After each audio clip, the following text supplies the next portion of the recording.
Hi, everyone. Today in class, we watched a clip from Psycho and we paid attention to the camera movement and sound. And in that clip, Marion Crane was driving at night and running from the demons of her past and ends up at the Bates Motel, which is run by a lonely hotel manager named Norman. So just prior to the scene I'm about to show you, Marion Crane is brutally murdered while taking a shower. And Norman, the lonely hotel manager who had dinner with her that night, discovers the body and begins to clean up the mess and dispose of her body because he assumes that his mother killed her.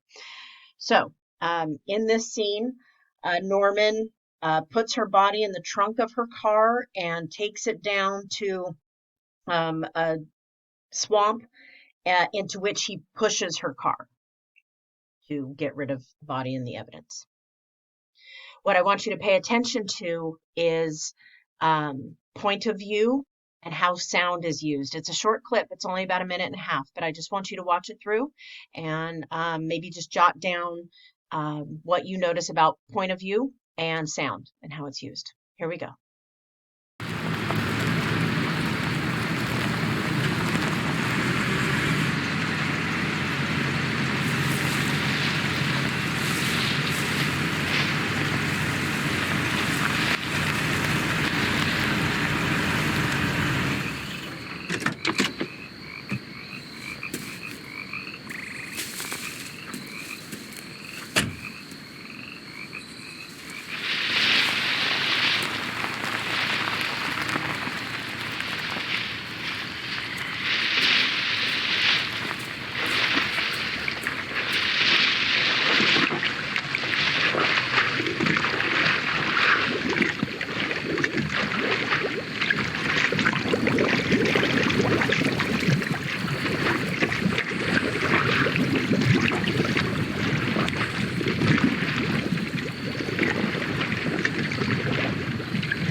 Okay, so what you noticed in that clip was a series of subjective shots.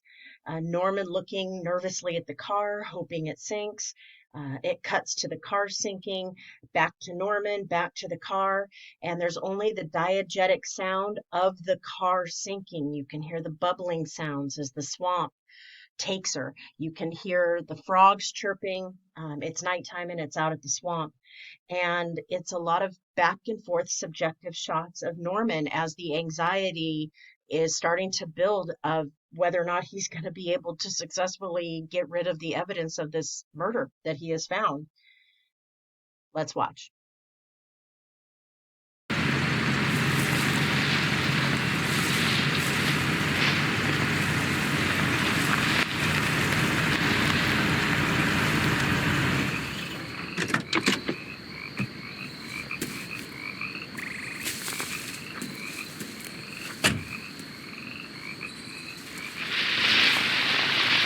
I would call that an authorial point of view there.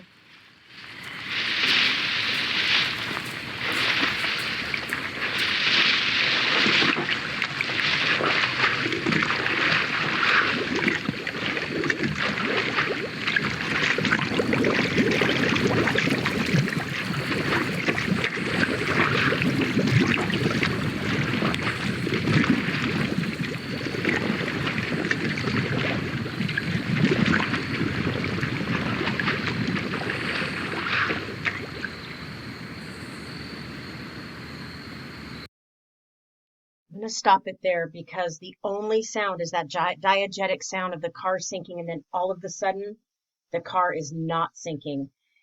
It's silent, and that silence is effective because it goes back quickly to Norman, who is clearly nervous. We think it's stuck.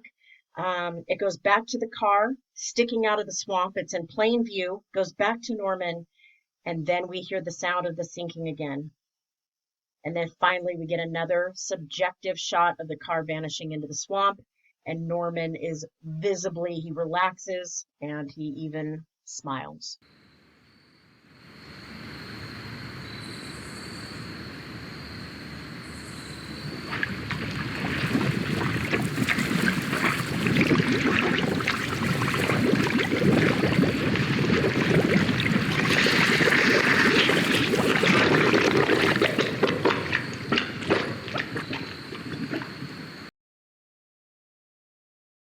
So, what this scene sometimes brings out in viewers is that they get tense when the car stops, and most of us feel relief when the car starts to sink and then it disappears. Um, we shouldn't feel this way. Our main character is dead and in the back of the trunk of the car.